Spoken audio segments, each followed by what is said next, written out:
പ്രിയപ്പെട്ട അധ്യക്ഷ ശോഭ ടീച്ചർ, വേദിയിലിരിക്കുന്ന ഏറെ പ്രിയപ്പെട്ട റാണി ടീച്ചർ, മറ്റു പ്രിയപ്പെട്ടവരെ, ഞാനിങ്ങനെ ഈ വേദി കാണുമ്പോൾ ആലോചിക്കുകയായിരുന്നു. വേദിയല്ല, സദസ്സ് കാണുമ്പോൾ ആലോചിക്കുകയായിരുന്നു. റാണി ടീച്ചറിൻ്റെ പുസ്തക പ്രകാശനം ഇങ്ങനെയൊന്നുമല്ല നടക്കേണ്ടിയിരുന്നത് എന്നുള്ളത്. കാരണം ഞങ്ങളുടെ കോളേജിലെ ഞങ്ങൾക്കെല്ലാം പ്രിയപ്പെട്ട ട്രിവാൻഡ്രത്ത് വെച്ചിട്ടാണ് ഈ പുസ്തക പ്രകാശനം നടക്കുന്നതെങ്കിൽ ഏകദേശം ഒരു 400-500 പേര് ഈ സദസ്സിൽ ഉണ്ടായിരിക്കുന്നത്. ഞാനത് ടീച്ചറോട് ചോദിച്ചതാണ്, എന്തുകൊണ്ട് തൃശ്ശൂർ? ഇല്ല, ഞാൻ തൃശ്ശൂർ വെച്ചേ നടക്കുന്നുള്ളൂ എന്ന് ടീച്ചർ പറഞ്ഞു. ഇത്രയും ആളെന്ന് എനിക്ക് വേണ്ട, എന്നെ സ്നേഹിക്കുന്ന കുറച്ച് മനുഷ്യരുടെ മുമ്പിൽ എനിക്ക് പുസ്തക പ്രകാശനം ചെയ്യണം എന്നാണ് ടീച്ചറുടെ ആഗ്രഹം എന്ന് ടീച്ചർ പറഞ്ഞു. എനിക്ക് തോന്നുന്നു ഈ ഇരിക്കുന്ന ഓരോ മനുഷ്യരും ടീച്ചറിന് അത്രമേൽ പ്രിയപ്പെട്ടവരായതുകൊണ്ടാകും ടീച്ചർ അങ്ങനെ ഒരു കടുംപിടുത്തം പിടിച്ചതും ഇങ്ങനെ ഒരു പുസ്തക പ്രകാശനം ഇവിടെ വെച്ച് നടത്താൻ വേണ്ടി തീരുമാനിച്ചത്.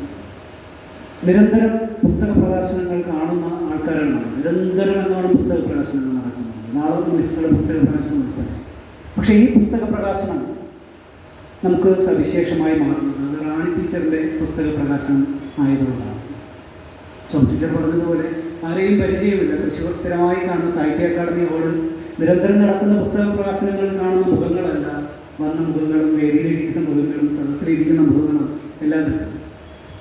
റാണി ടീച്ചർ ഒരു സവിശേഷതയുണ്ട്. ഈ പുസ്തകത്തിനകത്ത് ഏറ്റവും കൂടുതൽ പരാമർശിക്കുന്ന വാക്കുകൾ മൗനം, നിശബ്ദത ഒക്കെയാണ്. പലപ്പോഴും പല കവിതകളിലും ആവർത്തിക്കപ്പെടുന്ന വാക്കുകളാണ് മൗനവും നിശബ്ദതയും. ഞാൻ ആലോചിക്കുകയായിരുന്നു, ടീച്ചറുമായിട്ട് വളരെയധികം ബന്ധം ആ വാക്കുകൾക്കുണ്ട്. ഞങ്ങളുടെ കോളേജിനകത്ത് വളരെ മൗനമായിട്ട്, വളരെ നിശബ്ദമായിട്ട്, എന്നാൽ വളരെ സവിശേഷമായി നടക്കുന്ന ആളാണ് ടീച്ചർ. ഏറ്റവും ശാന്തമായി നടക്കുന്ന, ഒരു ബഹളവുമില്ലാതെ കോളേജ് ആകെ അല്ലെങ്കിൽ ഒരു ക്യാമ്പസ് ആകെ ബഹളത്തിൽ മുഴുകുമ്പോൾ ആ ബഹളങ്ങളൊന്നും ഇല്ലാതെ ഒരു വശത്തേക്ക് ഒഴുകി നടക്കുന്ന, ഒരു വശത്തേക്ക് ഒതുങ്ങി നടക്കുന്ന ഒരാളായിട്ടാണ് ടീച്ചറെ പലപ്പോഴും.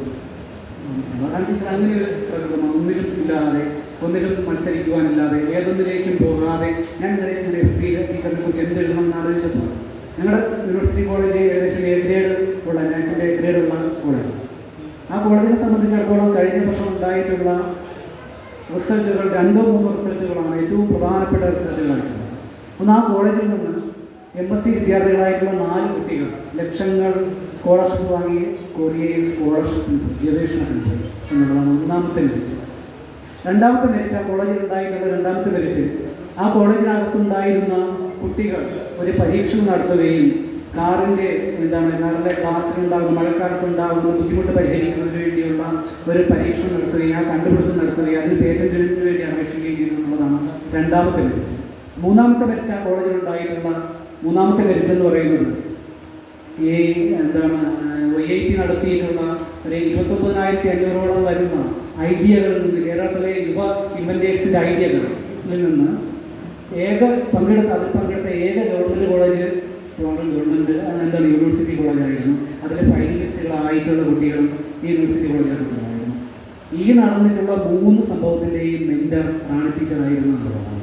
ഇതിനെല്ലാം മാർഗനിർദ്ദേശം നൽകുന്നത്, ഇതിനെല്ലാം മുന്നിൽ നിന്ന് നയിച്ചത്, ഇവർക്കെല്ലാം സംഭാവന നൽകിയ റാണി ടീച്ചറായിരുന്നു എന്നുള്ളത് എനിക്ക് അഭിമാനമുണ്ട്. ആ ടീച്ചറിൻ്റെ പുസ്തകം ഏറ്റുവാങ്ങുവാൻ കഴിയുന്നുള്ളത് അല്ലെങ്കിൽ കഴിയുമെന്നുള്ളത് അഭിമാനമാണ്. ഞാൻ പറഞ്ഞു പോകുന്നത് അത്തരം സവിശേഷമായിട്ടുള്ള ഒരു വ്യക്തിത്വമാണ് റാണി ടീച്ചറിൻ്റെ വ്യക്തിത്വം. പക്ഷേ ഇതൊന്നും നമ്മൾ റാണി ടീച്ചറിനെ കണ്ടത് ആദ്യമായി കാണുന്ന ഒരാളെ സംബന്ധിച്ചിടത്തോളം റാണി ടീച്ചർ അങ്ങനെ ഒരാളായിട്ടേ തോന്നിട്ടില്ല. അവിടെ വന്ന് മിണ്ടാണ്ടിരുന്നിട്ട് പോകുന്ന ആളായിരുന്നു വിചാരിക്കുന്നത്. ടീച്ചർ ക്ലാസ് റൂമുകളിൽ നിരന്തരം കയറി ക്ലാസ് റൂമുകളിൽ ഇടപെടുന്ന ഒരാളിനേക്കാൾ, ഒരു ടീച്ചറിനേക്കാൾ ഉപരി ക്ലാസ് റൂമിൽ പുറത്തേക്ക് മറ്റൊരാളിൻ്റെ ജീവിതത്തിലേക്ക് അല്ലെങ്കിൽ അപര മനുഷ്യരുടെ ജീവിതങ്ങളിലേക്ക് ഇടപെടുന്ന വ്യക്തി.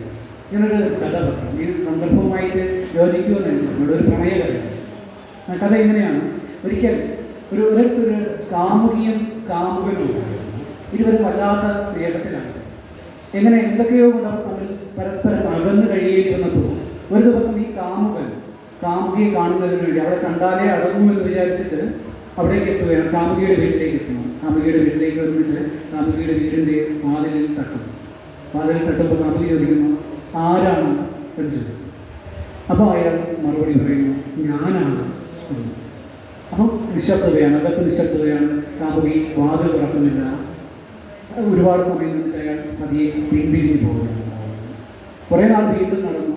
അലഞ്ഞു തിരിഞ്ഞ് കാമുകി ഇയാളെ ഉപേക്ഷിച്ചതിൻ്റെ വിഷമത്തിന് ഇയാൾ അലഞ്ഞു തിരിഞ്ഞ് നടന്നതിന് ശേഷം കുറേ കാലം കഴിഞ്ഞപ്പോൾ ഇവിടെ ഇല്ലാതെ ജീവിക്കാൻ പറ്റില്ല എന്ന് പറഞ്ഞിട്ട് ഈ കാമുകൻ വീണ്ടും വരുന്നു. വീണ്ടും വന്ന് വാതിൽ മുട്ടുന്നു. അപ്പോൾ കാമുകി അതേ ചോദ്യം വീണ്ടും ആവർത്തിക്കുന്നു, ആരാണ് എന്ന്. അപ്പോൾ ഇയാൾക്ക് ആദ്യത്തെ മറുപടി ഓർമ്മയുണ്ടായിരുന്നു. ആദ്യം ആരാണ് എന്ന് ചോദിച്ചപ്പോൾ ഇയാൾ പറഞ്ഞ മറുപടി ഞാനാണ് എന്ന്. ആ മറുപടിയിലാണ് പ്രശ്നം എന്ന് വിചാരിച്ചിട്ട് ഇയാൾ പറയുകയാണ് ആരാണ് എന്ന് കാമുകി ചോദിപ്പിക്കുമ്പോൾ ഇയാൾ പറയുന്നു ഞാനല്ല എന്നാണ്. അപ്പോഴും കാമുകി വാതിൽ തുറക്കുന്നില്ല. ഇയാൾ വിഷമത്തിൽ വീണ്ടും പോയി വനാന്തരങ്ങൾക്കുള്ളിൽ സഞ്ചരിച്ച് അലഞ്ഞു തിരിഞ്ഞ് സഞ്ചരിച്ച് വർഷങ്ങൾ കഴിഞ്ഞിട്ടും ഈ പ്രണയത്തിൽ നിന്ന് പിന്മാറാൻ കഴിയാതെ ഇയാൾ വീണ്ടും വന്നിട്ട് കാമുകിയുടെ വാതിൽ മുട്ടുന്നു. അപ്പോഴും കാമുകി അതേ ചോദ്യം ചോദിക്കുന്നു, ആരാണ് എന്ന്. അപ്പോൾ ഇയാൾ ആദ്യത്തെ മറുപടി ഇയാൾക്ക് ഓർമ്മയുണ്ട്. ആരാണെന്ന ചോദ്യത്തിന് ഇയാൾ പറഞ്ഞ മറുപടി ഞാനാണ് എന്നാണ്. രണ്ടാമത്തെ ചോദ്യത്തിന് പറഞ്ഞ മറുപടി ഞാനല്ല എന്നാണ്. മൂന്നാമത് അയാൾ പറയുന്നു ആരാണ് എന്ന് കാമുകി അത് പുറത്തു നിൽക്കുന്ന കാമുകിനോട് ചോദിക്കുമ്പോൾ മൂന്നാമത് അയാൾ പറയുന്നു നീയാണ്. നീ വന്ന് പുറത്തു നിൽക്കുന്ന വ്യക്തി നീ തന്നെയാണ് എന്ന് അയാൾ പറയുകയും കാമുകി വാതിൽ തുറക്കുകയും ഒരുമിച്ച് ജീവിക്കുകയും ചെയ്തു എന്നുള്ളതാണ് ആ കഥയുടെ സാരാംശം. അതായത് ഓരോ വ്യക്തികളെയും ഞാൻ ടീച്ചറിൻ്റെ കഥയിൽ തോന്നിച്ചത് ഓരോ വ്യക്തികളെയും അവരായി കണ്ട് ഓരോ വ്യക്തികളിലും അല്ലെങ്കിൽ ഓരോ പഠിപ്പിക്കുന്ന ഓരോ കുട്ടികളിലും അവരായി ഇടപെട്ട് നിൽക്കുന്ന ഒരു വ്യക്തിയാണ് റാണി ടീച്ചർ എന്നുള്ളത്. അവരായി കണ്ട് അവരുടെ ജീവിതത്തിന് കൈമുതൽ അല്ലെങ്കിൽ കൈത്താങ്ങായി നിൽക്കുന്ന ഒരു അധ്യാപിക. എങ്ങനെയാണ് എഴുത്തിലേക്ക് വന്നത് എന്നുള്ളതൊക്കെ ഇതിനകത്ത് എഴുതിയിട്ടുള്ളത്. ഇത് എങ്ങനെയാണ് ടീച്ചർ ഈ സവിശേഷമായ സ്വഭാവം ഉണ്ടായത് എന്ന് ഞാൻ ആലോചിക്കുകയാണ്. അപ്പോൾ എനിക്ക് പരിചയമുള്ള പല സ്ത്രീ സുഹൃത്തുക്കളുണ്ട്, അല്ലെങ്കിൽ അസാധാരണത്വമുള്ള പല സ്ത്രീ സുഹൃത്തുക്കളുടെയും ഒരു പൊതു പ്രത്യേകത അവർക്കൊക്കെ അച്ഛനോട് കുറച്ച് കൂടുതൽ ഇഷ്ടമുള്ളവരായിരിക്കും എന്നതാണ്. പലരെയും പരീക്ഷിക്കും. സാധാരണ അമ്മമാരെ സ്നേഹിക്കുന്ന അല്ലെങ്കിൽ അമ്മമാരെ കൂടുതൽ സ്നേഹിക്കുന്ന പെൺമക്കളൊക്കെ സാധാരണ മക്കളായി തുടരുകയും അച്ഛനെ കൂടുതൽ സ്നേഹിക്കുന്ന മക്കൾ അമ്മ ഇവിടെ ഉണ്ടോ എന്ന് അറിയത്തില്ല. ടീച്ചർ അമ്മ ഇവിടെ ഇരിപ്പുണ്ടോ? അമ്മ ഇവിടെ ഇരിപ്പുണ്ടോ? അമ്മ ഉണ്ട്. ഓക്കെ. അപ്പോൾ ഇങ്ങനെ അമ്മയെ അച്ഛനെ കൂടുതൽ സ്നേഹിക്കുന്ന മക്കളൊക്കെ പെൺകുട്ടിയെ പ്രത്യേകിച്ച് സവിശേഷ മനുഷ്യരായിട്ട് മാറുന്ന ഒരു പതിവുണ്ട്. അപ്പോൾ എനിക്ക് തോന്നുന്നു റാണി ടീച്ചറുടെ ഒരു സവിശേഷത അങ്ങനെ കിട്ടിയതായിരിക്കും, അച്ഛനെ കൂടുതൽ സ്നേഹിച്ചത് കൊണ്ട് കിട്ടിയതായിരിക്കും. ഇതിൻ്റെ ഇതിൻ്റെ പേര് ആദ്യത്തെ കവിത അല്ലെങ്കിൽ ഈ പുസ്തകത്തിൻ്റെ പ്രകാശത്തിൻ്റെ ടൈറ്റിലിൻ്റെ പേര് വൈതരണി കടന്നുപോയ പ്രകാശം. നമ്മുടെ പലരും ആവർത്തിച്ചു അവതരികയിൽ ഞാൻ പറയുന്നത്. അപ്പോൾ ഈ വൈതരണി ഇപ്പോൾ പറഞ്ഞു വന്നത് ഗരുഡ പുരാണത്തിൽ പറയുന്ന വൈതരണിയോ മഹാഭാരതത്തിൽ പറയുന്ന വൈതരണിയോ അല്ലാതെ ഒരു വൈതരണി ആയിരിക്കാം ടീച്ചർ ഉദ്ദേശിക്കുന്നത്. വർത്തമാനകാല ജീവിതത്തിൻ്റെ വൈതരണി തന്നെ ആയിരിക്കാം പലപ്പോഴും ഇതിനകത്ത് പരാമർശിതമാവുന്നത് എന്ന് എനിക്ക് തോന്നിയിട്ടുണ്ട്. ഞാൻ ഈ അവതാരികയിൽ കൂടുതൽ പറഞ്ഞതുകൊണ്ട് അത് മാത്രമല്ല ടീച്ചറിനോട് പ്രത്യേകിച്ച് പറഞ്ഞു പ്രസംഗിക്കാൻ വരുമ്പോൾ 10 മിനിറ്റ് കൂടുതൽ പ്രസംഗിക്കരുത് എന്ന് ആദ്യമേ പറഞ്ഞത് കാരണം ഞാനാണെങ്കിൽ ഒന്ന് പ്രസംഗത്തിന് വേണ്ടി പ്രിപ്പയർ ചെയ്യാനുള്ള ഒരു സാവകാശം കിട്ടിയില്ല.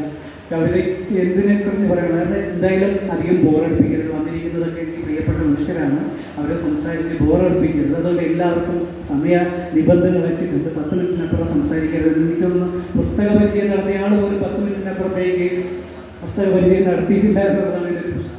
അപ്പോൾ ഈ കവിതകൾ ഈ പല കവിതകളിലും എഴുതുമ്പോൾ ഈ കവിതകളിലൊക്കെ ടീച്ചർ ഇങ്ങനെ എഴുത്തിനെ കുറിച്ച് ടീച്ചറിനോട് ചോദിച്ചിട്ടുണ്ട്. നമ്മളിപ്പോൾ ഡിസംബറിലാണ് ഈ പുസ്തകം ഗ്രീൻ ബുക്സ് പ്രസിദ്ധീകരിക്കാമെന്ന് ടീച്ചറിനോട് ആഗ്രഹിക്കുന്നത്. ഡിസംബറിൽ ഗ്രീൻ ബുക്സിൽ ഒരു പരിപാടി ഉണ്ടായിരിക്കുകയും ആ സമയം പുസ്തക പ്രകാശനം നടത്താൻ എന്നാണ് ടീച്ചറിനോട് ആവശ്യപ്പെടുന്നത്. ടീച്ചർ അങ്ങനെയാണ് പറഞ്ഞത്. അപ്പോൾ എന്നോട് പറഞ്ഞു എനിക്ക് എത്രയും പെട്ടെന്ന് അവതാരിക വേണം എന്ന് പറഞ്ഞിട്ട് ഞാൻ പറഞ്ഞു ടീച്ചർ നമുക്ക് കൊള്ളാവുന്ന ആരെങ്കിലും കൊണ്ട് അവതാരിക എഴുതിയാൽ പോലെ എന്ന് ചോദിച്ചു. അപ്പോൾ ടീച്ചർ വേണ്ട, എനിക്ക് അവതാരിക എനിക്ക് എഴുതി തന്നാലേ പറ്റത്തുള്ളൂ എന്ന് പറയുകയും ഞാൻ നിർബന്ധമായിട്ട് എന്നെ കൊണ്ട് തരികയും തന്നിട്ട് ഞാൻ ഒരു 3 ദിവസം കഴിഞ്ഞപ്പോൾ ഉടനെ പുസ്തകം അടുത്ത ആഴ്ച ഇറങ്ങാൻ പോകുന്ന പുസ്തകമല്ലേ എന്ന് വിചാരിച്ചിട്ട് ഓടിച്ചിട്ട് അവതാരിക എഴുതിയതാണ്.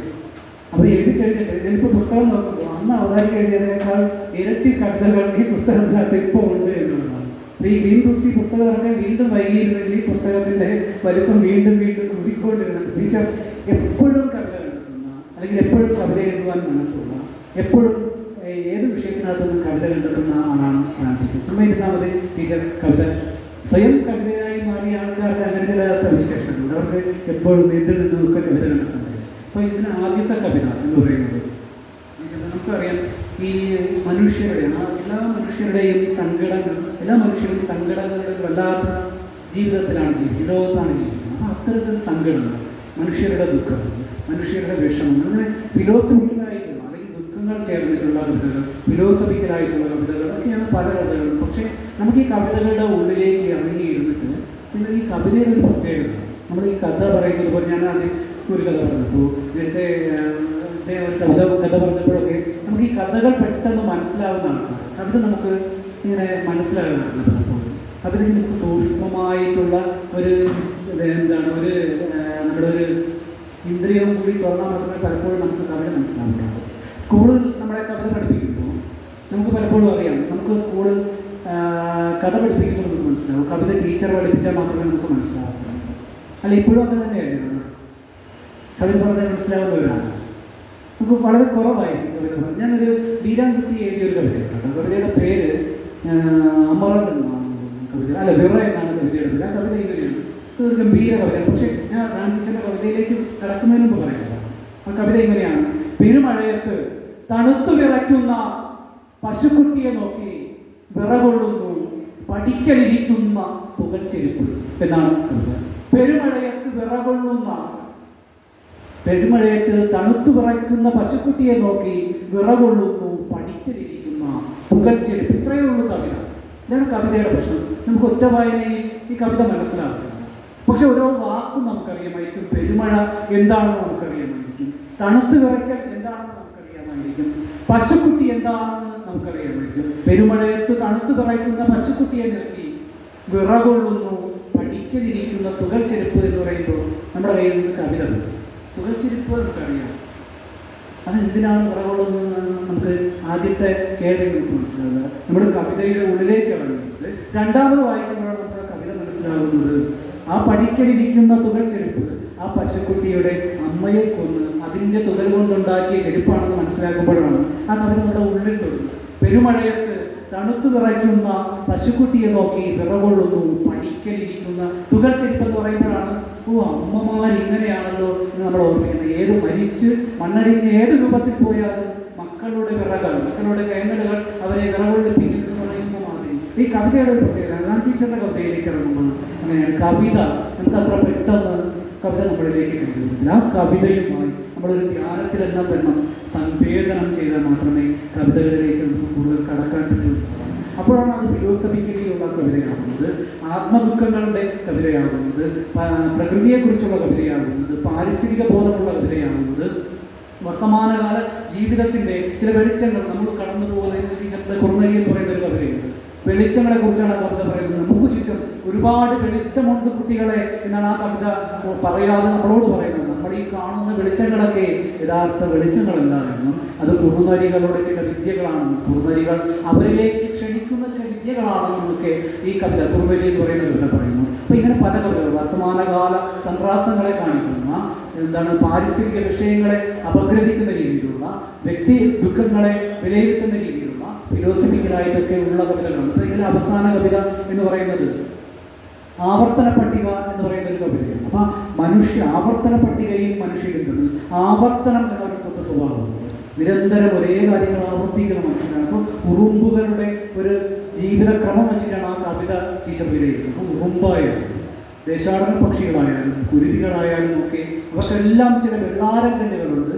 ഈ വെള്ളാരം കല്ലുകൾ നഷ്ടപ്പെട്ടു പോകുന്ന നിമിഷങ്ങളിലാണ് അവരുടെ ജീവിതം നഷ്ടപ്പെട്ടു പോകുന്നതും ആ ആവർത്തന സ്വഭാവത്തിൽ നിന്നും മറികടന്ന് ജീവിതം കീഴ്മേൽ മറിഞ്ഞു പോകുന്നതെന്നാണ് കവിത പറയുന്നത്. അഭയത്തെക്കുറിച്ച് ചില കവിതകളുണ്ട്. അഭയം അർത്ഥമാക്കുന്ന നീ ഇല്ലാതെ എനിക്ക് പറ്റത്തില്ല എന്ന്, എൻ്റെ നിഴലിനൊപ്പം ചേർന്ന് നിൽക്കുവാൻ ഞാൻ ഒരുപാട് വെമ്പുന്നെന്ന് ഒരു അഭയമാകുന്ന മനസ്സോടുകൂടി പറയുന്നുണ്ട്.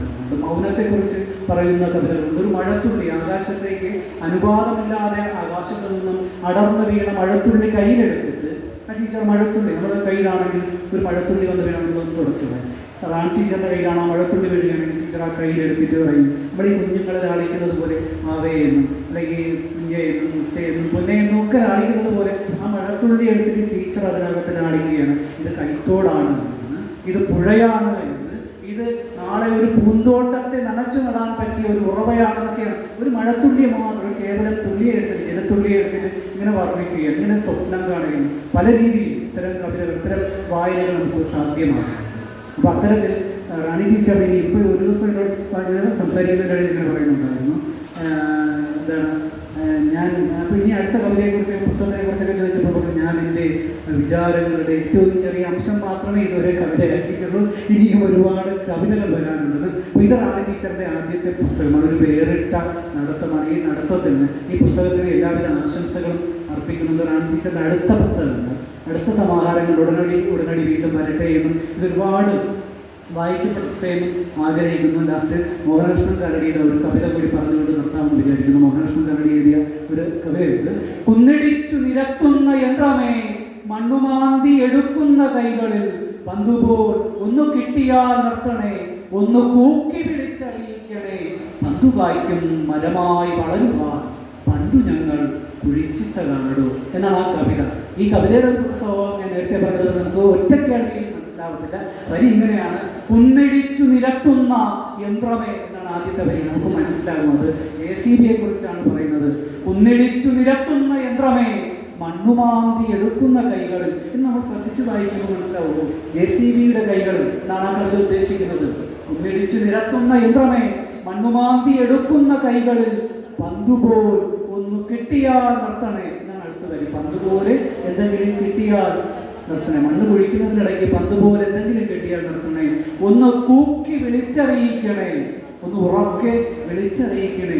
കുന്നിടിച്ചു നിരത്തുന്ന യന്ത്രമേ, മണ്ണുമാന്തി എടുക്കുന്ന കൈകളിൽ പന്തുപോലൊന്ന് കിട്ടിയാൽ നിർത്തണേ, ഒന്ന് കൂക്കി വിളിച്ചറിയിക്കണേ, പന്തു കായ്ക്കും മരമായി വളരുവാൻ പന്തു ഞങ്ങൾ കുഴിച്ചിട്ടതാണോ എന്നാണ് കവിത അവസാനിക്കുന്നത്. പന്ത് കായ്ക്കുന്ന മരമായി വളരുന്നതിന് വേണ്ടി ഞങ്ങൾ കുഴിച്ചിട്ട പന്തിനെയാണ് പിൽക്കാലത്ത് മരമായി വളർന്നു വന്നിരിക്കുന്നതിന് വേണ്ടി ഞങ്ങൾ കുഴിച്ചിട്ട, ഞങ്ങളുടെ കുട്ടിക്കാലം കുഴിച്ചിട്ട പന്തിനെയാണ് നിങ്ങളുടെ JCB വന്ന്, നിങ്ങളുടെ വികസനത്തിന്റെ JCB വന്ന് തോണ്ടി പുറത്തിട്ടതാണ് ആ കവിത പറയുന്നത്. ആ കവിത ഇവിടെ പറയപ്പെടുന്നത് കാരണം ഈ ചടങ്ങ്, ഈ സദസ്സൊക്കെ റാണി ടീച്ചറിനെ നമുക്ക് എല്ലാവർക്കും ചേർന്ന് വിളിച്ചിടാറുണ്ട്.